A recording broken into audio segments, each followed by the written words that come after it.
Hello, in this video I will be showing you how to permanently delete a power plan alternative. In my case it's Razer Cortex that automatically gets chosen to be the preferred power plan. To begin with, you need to know which power plan you want to delete.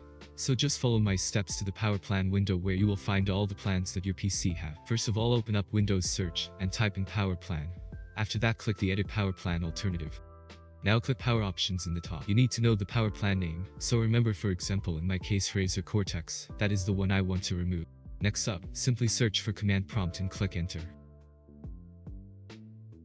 All the commands that you will write will be in the description.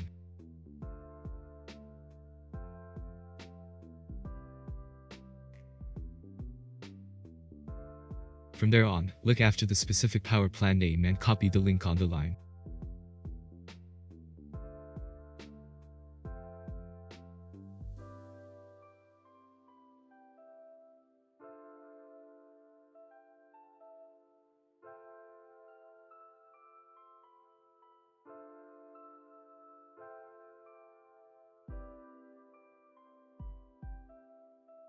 It's finally done.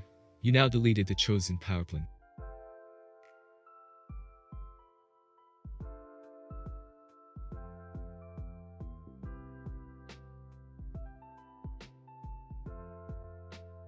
Alright, that's gonna do it for this video. If you enjoyed it, leave a like, and if any problems or questions appears, then just leave a comment below, and I will try my best to answer it. Thank you for taking your time to watch this video. I will see you in the next one.